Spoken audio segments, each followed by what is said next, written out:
നിങ്ങൾ ലൈബ്രറിയിലെ ഒരുപാട് പുസ്തകങ്ങൾ വായിച്ചെന്ന് എനിക്കറിയാം. പക്ഷെ പുസ്തകപ്പുഴുക്കളായി മാത്രം ഇരുന്നാ മതിയോ? പോരാ, കുറച്ച് സംഗീതവും കൂടി ആകാം. വരൂ, ഒരു സംഗീത പരിപാടി കാണാൻ പോകാം.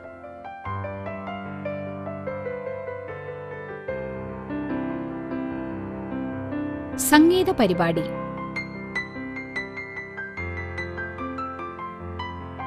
ഒന്നിലധികം പാട്ടുകാരും സംഗീതോപകരണങ്ങൾ വായിക്കുന്നവരും എല്ലാം കൂടിയാണ് സംഗീത പരിപാടികൾ അഥവാ സംഗീത കച്ചേരികൾ നടത്തുന്നത്.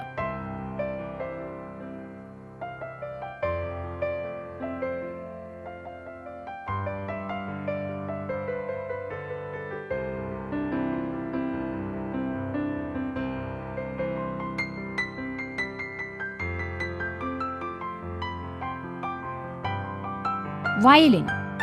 4 തന്ത്രികളുള്ള ഒരു സംഗീതോപകരണമാണ് വയലിൻ. ബോ എന്ന് വിളിക്കുന്ന ഒരു വില്ല് ഉപയോഗിച്ചാണ് വയലിൻ വായിക്കുന്നത്.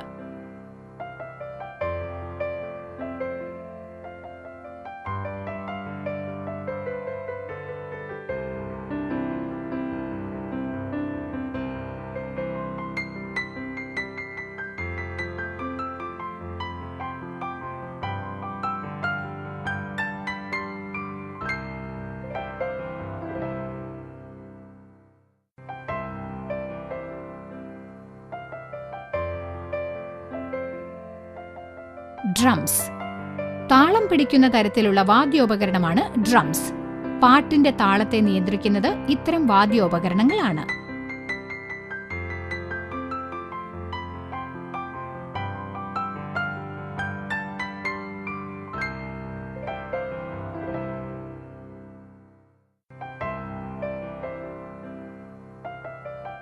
ഓടക്കുഴൽ.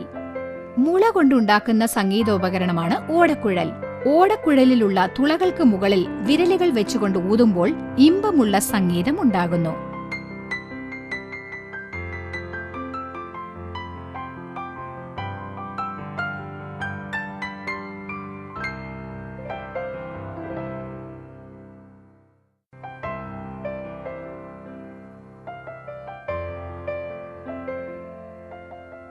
ഗിത്താർ.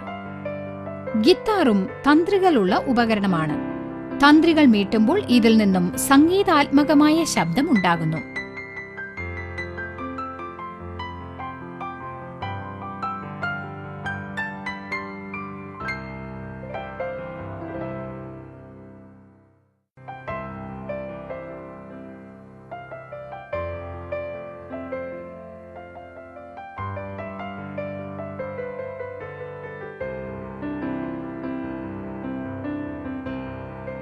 കീബോർഡ്. കീബോർഡ് ഒരു സംഗീതോപകരണമാണ്. ഇതിൽ ഹാർമോണിയത്തിലുള്ളതുപോലെ തന്നെ കട്ടകൾ ഉണ്ടായിരിക്കും. കീബോർഡിലെ കറുപ്പ് വെള്ള നിറത്തിലുള്ള കട്ടകളെ അമർത്തി സംഗീതജ്ഞർ മധുര സംഗീതം വായിക്കുന്നത് കാണാം.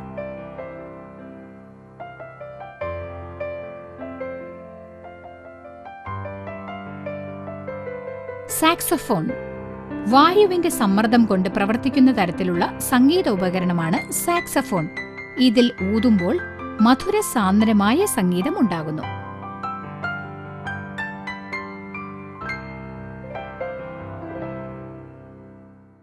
തബല. തബല ഒരു താളവാദ്യമാണ്. 2 കൈകൾ കൊണ്ടാണ് തബല വായിക്കുന്നത്. കർണാടക സംഗീത കച്ചേരികളിലും ഹിന്ദുസ്ഥാനി സംഗീത കച്ചേരികളിലും ഇത് പക്കവാദ്യമായി ഉപയോഗിച്ചു വരുന്നു.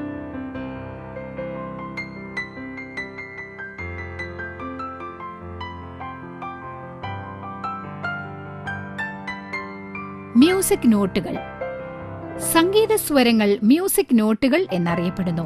സ്വരത്തെക്കുറിച്ചുള്ള ഈ കുറിമാനം നോക്കി അതിനനുസരിച്ച് സംഗീതോപകരണങ്ങൾ കൊണ്ട് ആ സ്വരങ്ങളെ ഉണ്ടാക്കുന്നു.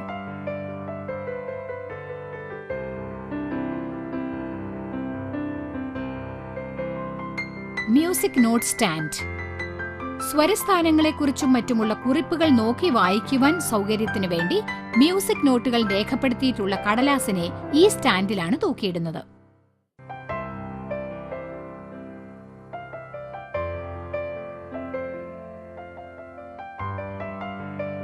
മൈക്രോഫോൺ. മൈക്രോഫോൺ ഒരു വൈദ്യുത ഉപകരണമാണ്. ശബ്ദ തരംഗങ്ങളെ അന്തരീക്ഷത്തിൽ നിന്നും പിടിച്ചെടുക്കുവാനായി ഇത് ഉപയോഗിക്കപ്പെടുന്നു. സ്പീക്കർ. ശബ്ദ തരംഗങ്ങളെ പിടിച്ചെടുക്കുന്നത് മൈക്രോഫോൺ ആണെങ്കിൽ ആ തരംഗങ്ങളെ നമ്മുടെ കാതുകൾക്ക് കേൾക്കാൻ പോന്നത്ര ഉച്ചത്തിൽ പുറത്തേക്ക് വിടുന്ന ഉപകരണമാണ് സ്പീക്കർ.